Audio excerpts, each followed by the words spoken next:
오늘은 더 깊게 네 번째 시간 요한일서 2장 18절 이하의 말씀으로 더 깊은 진리라는 제목으로 함께 말씀 연회 나누도록 하겠습니다. 사도 요한은 우리와 약 2000년 정도 시간의 거리가 있는 인물인데 요한일서를 기록하면서 그 당시 자신이 사는 이 세상을 이렇게 묘사하고 있습니다. 18절의 말씀이죠. 아이들아, 지금은 마지막 때라. 적그리스도가 오리라 하는 말을 너희가 들은 것과 같이 지금도 많은 적그리스도가 일어났으니 그러므로 우리가 마지막 때인 줄 아노라. 이 시간에 관한 언급이 나옵니다. 우리가 사는 이 세상은 마지막 때, 이 마지막 때의 특징으로 적그리스도가 출현하는 시기다라고 이렇게 얘기합니다. 이 적그리스도, 안티크라이스트라고 이렇게 얘기하는데, 이 적그리스도 이전에는 교회 밖에 있어서 교회를 괴롭히고 성도들을 핍박했다면, 말세에는 이 적그리스도가 교회 안에 들어와서 하나님의 공동체를 어지럽히고 혼란케 한다. 이 적그리스도가 활동하면서 혼란과 환란이 계속되고 있다라는 거죠. 요한이 말하는 적그리스도의 출현이 19절에 이렇게 이어지고 있습니다. 그들이 우리에게서 나갔으니 우리에게 속하지 아니하였나니 만일 우리에게서 속하였더라면 우리와 함께 거하였으리와 그들이 나간 것은 다 우리에게 속하지 아니함을 나타내려 함이니라. 예전에 이 적그리스도 우리와 함께 있다가 나간 사람이다라는 겁니다. 원래부터 믿지 않았던 사람이 아니라 꽤 오래전에 우리와 함께 믿음 생활을 하고 우리와 쉽게 말하면 같은 편이었는데 지금은 다른 편에 세상에 속해서 주를 대적하는 그런 일을 하는 사람들이다라고 말하고 있습니다. 말세 때는 교회 안팎에서 그리스도를 대적하는 무리가 더욱 활개를 치게 됩니다. 그래서 영적으로 어둡고 혼란한 시기에 어떻게 진리 되신 예수 안에 거할 수 있을까? 우리에게 제기되는 아주 중요한 물음이죠. 사도 요한은 이 말세의 지마를 살아갈 때에 성도의 바른 태도, 바로 예수 그리스도 생명 되신 주님과 바른 교제를 하는 것, 이것이 가장 중요한 것임을 깨우쳐 주고 있습니다. 요한일서 2장 22절 이하의 말씀인데요, 한번 같이 읽어보겠습니다. 아버지와 아들을 부인하는 그가 적그리스도니 아들을 부인하는 자에게는 또한 아버지가 없으되 아들을 시인하는 자에게는 아버지도 있느니라. 너희는 처음부터 들은 것을 너희 안에 거하게 하라. 처음부터 들은 것이 너희 안에 거하면 너희가 아들과 아버지 안에 거하리라.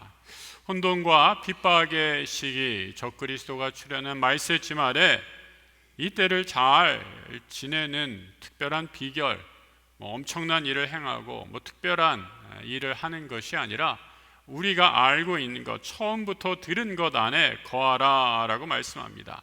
들은 것 안에 거하라, 예수의 말씀 안에 인격이신 예수 그리스도와 날마다 교제하며 그분과의 사귐을 더 깊이 하라라는 가르침입니다. 거짓 교사들은 예수를 부인했습니다. 예수를 보내신 하나님의 구원 계획도 부인했습니다. 이런 거짓 가르침에 속지 않기 위해 참된 예수의 말씀, 복음 안에 거하라라는 것입니다. 예수 안에 거할 때 누리는 축복이 2장 25절에 이렇게 기록이 되어 있죠. 그가 우리에게 약속하신 것은 이것이니 곧 영원한 생명이다 라고 말씀합니다. 영원한 생명, 영생을 우리에게 선물로 주십니다. 영원한 생명, 영생은 세상에서는 누릴 수 없는 것입니다. 예수와 예수 그리스도를 이 땅에 보내신 하나님을 통해 얻는, 우리 성도가 얻는 가장 귀한 복 중의 복입니다. 그래서 요한복음에서는 이 영생을 이렇게 말하고 있습니다. 영생은 곧 유일하신 참 하나님과 그가 보내신 자 예수 그리스도를 아는 것이니이다. 사도 요한은 우리가 영생을 더 풍성하게 누리기 위해서 하나님과 예수 안에 더 깊은 진리로 나아갈 것을 촉구합니다. 우리가 이 진리 안에 거하기 위해 우리가 행할 것은 세상을 사랑하지 않는 것이죠. 이 세상을 사랑하는 사람은 하나님의 사랑이 그 안에 있지 않다라고 말하고 있습니다. 세상은 아담의 타락 이후에 공중 권세를 잡은 자 마귀가 지배하는 곳이 되어버렸습니다. 그래서 교회와 성도를 향해 세상이 적대적인 것은 너무나 당연한 현상입니다. 사도 요한은 세상과 세상에 있는 것을 사랑하는 것은 바른 성도의 태도가 아님을 거듭 말씀합니다. 이 세상이라고 말한 헬라어 코스모스는 이 신약 성경에서 크게 두 가지 의미를, 이 성경 전체에서 우리 두 가지 의미를 지니고 있다라고 이렇게 말할 수 있습니다. 하나는 하나님이 창조하신 피조물로서의 세상입니다. 이 지구를 포함한 우리 인간이 누리는 모든 환경을, 바로 우리에게 주어진 모든 조건을 세상이다라고 이렇게 말할 수 있습니다. 성경은 하나님의 피조물로서의 세계가 이 세상을 창조하신 후에 참으로 보시기에 좋았다라고 말씀합니다. 이렇게 보시기 좋은 세상을 핵폐기물로 오염시키는 것은 결코 바른 행동이 아닙니다. 하나님은 이 세상을 너무나 사랑하셔서 그의 아들을 보내시기까지 이 세상을 구원하신 분입니다. 오늘 말씀하시는 세상은 사랑해서는 안 되는 세상입니다. 방금 전에 말씀하신 세상과는 좀 다른 세상이죠. 세상에 있는 것들도 사랑하지 말라라고 말씀합니다. 여기에 세상은 죄악된 세상입니다. 하나님이 창조하신 세상에서 벗어나 세속적인 가치, 이익과 탐욕에 병든 세상입니다. 문제는 하나님을 떠난 악의 세력, 그리스도의 적대자들이 이 온 세상, 타락한 세상의 주인 되어서 공중 권세 잡은 마귀의 대리인이 되고 말았다라는 것이죠. 요한일서 5장 19절의 말씀 같이 한번 읽어보겠습니다. 우리가 하나님에게서 났다는 것을 우리는 압니다. 그런데 온 세상은 악마의 세력 아래 놓여 있습니다. 악마의 지배, 악한 영의 지배를 받는 세상은 그래서 하나님의 창조 질서와 권위를 무시합니다. 우리가 사는 세상을 깊이 들여다보면 볼수록 우리는 이를 실감할 수 있게 되죠. 요한일서 4장 3절의 말씀에는 이 악마의 지배를 받는 적 그리스도가 이미 우리 안에 이 세상 가운데 함께 있다라고 말합니다. 예수를 시인하지 아니하는 영마다 하나님께 속한 것이 아니니 이것이 곧 적그리스도의 영이니라 오리라 한 말을 너희가 들었거니와 지금 벌써 세상에 있느니라 말씀합니다. 하나님이 인간을 창조하시고 기쁨의 동산인 에덴에서 우리 인간에게 전권을 맡기셨습니다. 생육하고 번성하라 하시면서 이 창조의 위임 명령을 온 인간에게 다 내려주셨습니다. 그런데 인간의 불순종과 타락으로 세상은 귀신이 지배하고 있습니다. 우리는 이처럼 하나님을 떠난 악의 지배 아래 타락한 세상에서 살고 있는 것이죠. 영적으로 타락하여 악이 지배하는 세상의 특징이 무엇인가? 그 특징을 오늘 사도 요한은 2장 16절에서 이렇게 말씀해 주고 있습니다. 같이 한번 읽어보겠습니다. 이는 세상에 있는 모든 것이 육신의 정욕과 안목의 정욕과 이생의 자랑이니 다 아버지께로부터 온 것이 아니요 세상으로부터 온 것이라. 이 세상의 특징, 악한 영이 지배하는 세상의 특징, 첫 번째로 육신의 정욕을 말하고 있습니다. 이 정욕이라는 단어, lust라고 영어 성경은 번역을 했습니다. lust of the flesh 이렇게 말하죠. 여러분, 우리가 보통 무엇을 바란다라고 할 때 좋은 의미로 이 desire라는 말은 단어를 씁니다. 인간이 세상을 살면서 바라는 아주 자연스러운 욕심, 욕구입니다. 또 이런 욕심이 있어야지 우리는 발전하고 성취할 수 있습니다. 내가 공부를 열심히 해서 한번 1등을 해보겠다라는 이런 선한 욕심이 있어야지 내 생활을 절제하고 공부하게 되죠. 우리 팀이 우승을 해야겠다라는 목표가 있어야 절제하고 훈련을 열심히 해서 그 땀의 대가인 우승을 성취할 수 있는 것이죠. 그런데 여기서 정욕으로 번역된 lust라는 단어, 아주 강한 욕심을 의미합니다. 비정상적인 과도한 욕망을 가르치는 단어이죠. 나를 자극하는 건전한 욕심에서 시작했으나 이것이 지나쳐버려서 나를 파괴하는 탐욕과 정욕으로 발전하게 됩니다. 문제는 이 탐욕이 나를 지배해서 내가 그 욕망의 노예가 되어버렸다라는 것이죠. 삶에서 생기는 욕구는 아주 건강한 것입니다. 좋은 음식 먹고 시원한 음료를 마시고 친구들과 재미있는 대화와 시간을 보내는 것, 또 내 삶의 크고 작은 목표를 이루기 위해 열심히 노력하고 성취하는 것, 우리 주님이 주신 축복 가운데 하나입니다. 그런데 죄된 세상에 살다가 이런 건강한 욕구가 변질이 되지요.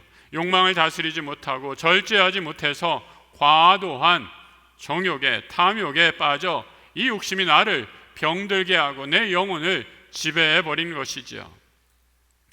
육신의 정욕은 특별히 세상의 감각적 쾌락을 가리킵니다. 쾌락 자체는 결코 죄라고 말할 수 없습니다. 모든 쾌락을 다 금하라 라고 말씀하는 것도 결코 아닙니다. 맛있는 사과 아삭해서 먹을 때 여러분 그 먹는 즐거움이 있죠. 열심히 운동하고 시원한 음료를 먹을 때 그 기쁨이 있습니다. 사랑하는 사람과 기분 좋은 스킨십을 할 때도 하나님이 주신 축복을 누릴 수 있습니다. 그런데 어느 순간 세상에서 누리는 소소한 기쁨이 변질됩니다. 맛난 음식을 먹지 못하면 죽을 것 같고 내 삶이 불행해집니다. 커피 한 잔, 포도주 한 잔 하는 것 아무 문제 없겠지만 알코올 중독, 카페인 중독이 되어서 그것 없이는 못 살 정도가 된다면 얘기는 아주 달라지게 되죠. 세상이 주는 쾌락을 얻기 위해 나 자신은 물론이고 이웃과 사회를 파괴하는 삶으로 전락하게 됩니다. 두 번째로 영적인 타락으로 악한 영이 지배하는 세상을 살게 될 때 우리가 빠지게 되는 유혹이 무엇인가? 안목의 정욕이다라고 말합니다. Lust of the eyes라고 말하죠. 안목의 정욕, 한마디로 얘기하면 소유욕이라고 말할 수 있습니다. 육신의 정욕처럼 아주 자극적인 쾌락에 빠져 탐닉하는데 이 안목의 정욕의 대상은 세상 물질에 대한 극단적인 욕망이다라고 얘기할 수 있습니다. 무엇을 갖는 것, 우리 인간에게 가지고 있는 자연스러운 욕구입니다. 내가 필요한 옷을 사고 장난감을 사고 또 열심히 오랫동안 저축해서 집을 장만한다면 없던 것을 갖게 됨으로 누리는 기쁨과 감사가 있습니다. 성경은 이런 소유 자체를 부정하지는 않습니다. 문제는 세상 것에 지나칠 정도의 집착이 불러오는 탐욕이죠. 마치 그것이 없으면 내 삶이 다 망가지는 것 같고 불행해지는 그런 느낌입니다. 여러분, 우리가 세상에서 보는 모든 광고들은 바로 이런 과도한 욕망을 부추기는 데 기초하고 있습니다. 마치 내 삶이 그것 하나 없어서 불행하고 남들과 비교되니 그것을 빨리 소유하라고 우리에게 속삭이는 거죠. 마지막으로 영적인 타락한 세상에서 이 악한 영이 지배하는 세상을 살게 될 때 우리가 빠지게 되는 세 번째 유혹, 이생의 자랑이라고 얘기합니다. 이 프라이드라는 단어를 쓰고 있죠. 세상의 성공과 성취, 또 인간의 인정을 추구하는 마음입니다. 역시 이것이 잘 조절하고 이 컨트롤한다면 아무런 문제 될 것이 없습니다. 그러한 세상의 성취를 통해 내가 더 좋은 대우를 받고 또 이것을 성취의 기쁨을 통해 느낀다면 이것보다도 기쁜 일이 없죠. 그런데 이 모든 것이 다 내 자랑, 성공만이 목적이 돼서 다른 사람을 짓밟고 철저하게 이용한다면, 세상에서 인정받고 사람이 나를 칭찬하는 욕심이 앞서서 하나님이 뒷전에 간다면 하나님보다 내 이름, 내 자아가 훨씬 중요해진다면 내 영혼이 병들어 가고 있다라는 증거이죠. 육신의 정욕, 안목의 정욕, 이생의 자랑 이렇게 말하고 있는데 이것을 한 단어로 어떻게 표현할 수 있을까 고민하면서 이 세상의 쾌락과 소유와 교만으로 바꿀 수 있겠다 생각합니다.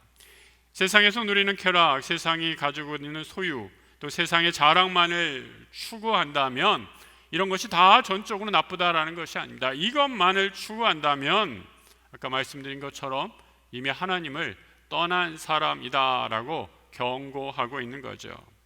사도 요한은 우리가 이 세상의 것을 경고하라 말씀하면서 세상과 진리 되신 예수 그리스도와의 결정적인 차이를 오늘 보면 2장 17절에서 이렇게 말씀해 주고 있습니다. 우리 한번 같이 읽어보겠습니다. 이 세상도 그 정욕도 지나가되 오직 하나님의 뜻을 행하는 자는 영원히 거하느니라. 내가 세상에서 누리는 쾌락과 세상의 소유, 또 세상의 자랑, 그것이 무엇이든지 영원할 것 같지만 성경은 분명히 우리에게 가르쳐주고 있습니다. 다 지나가 버린다, 착각하지 말아라 말씀하죠. 쾌락은 곧 흐르는 물처럼 떠내려갈 것입니다. 소유는 시간과 함께 그 가치가 사라질 것입니다. 내가 이룬 엄청난 성취와 성공도 얼마 지나지 않아 사람들의 뇌리에서 다 사라져 기억조차 못하고 잊혀질 것입니다. 쾌락과 소유와 자랑은 결코 영원할 수 없습니다. 이런 것들은 다 세상이 주는 일시적인 만족이지요. 세상으로 우리의 영혼은 결코 만족할 수 없습니다. 우리는 세상의 쾌락을 추구하는 사람이 아닙니다.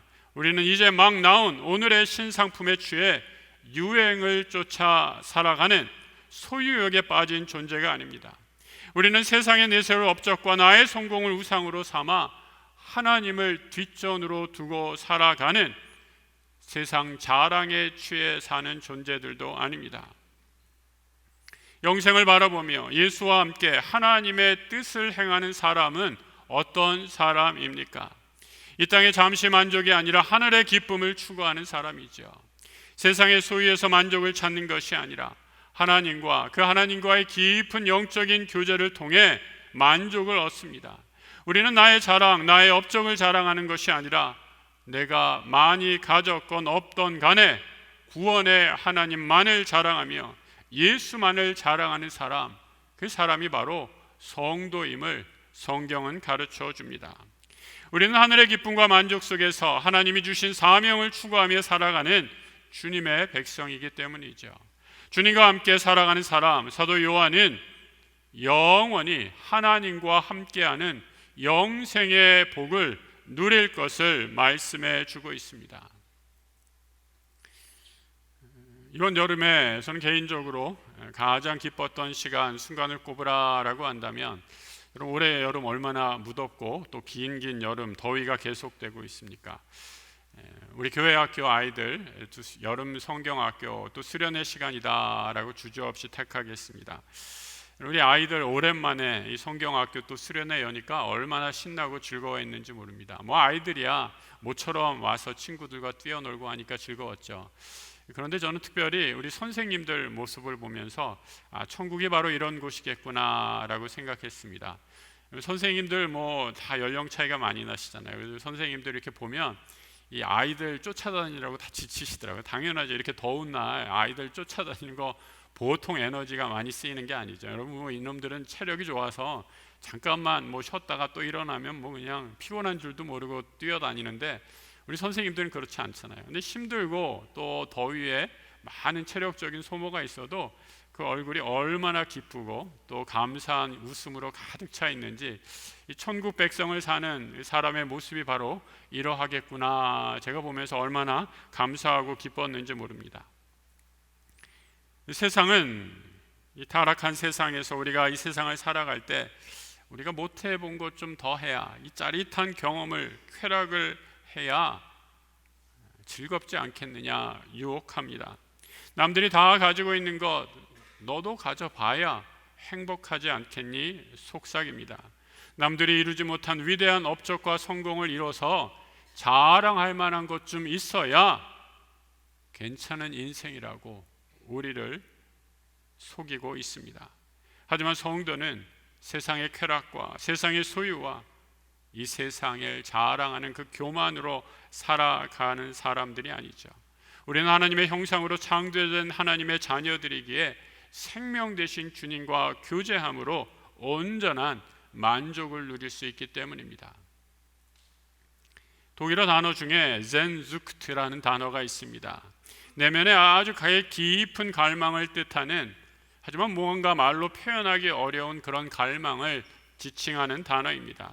분명히 내 안에 있는 것 확신한데 뭔가 이름을 붙일 수 없는 갈망을 가리킬 때 사용하는 단어이죠. 영국의 작가인 C.S. 루이스는 영광의 무게라는 책에서 우리 인간에 있는 내면의 이 깊은 갈망을 이렇게 묘사해 주고 있습니다. 한번 들어보시죠. 찾을 수 없는 꽃의 향기요, 들을 수 없는 곡조의 메아리요, 한 번도 가본 적이 없는 나라로부터 오는 뉴스. 이것이 바로 우리 인간 안에 갈망, 뭔가 표현할 수 없는 갈망이다라는 거죠. 무슨 말인지 잘 모르겠죠? 다시 한번 좀 띄워주세요. 찾을 수 없는 꽃의 향기. 분명히 어디에선가 좋은 향기가 나는 것 같은데 이 세상에서는 맡을 수 없는 꽃의 향기다라는 겁니다.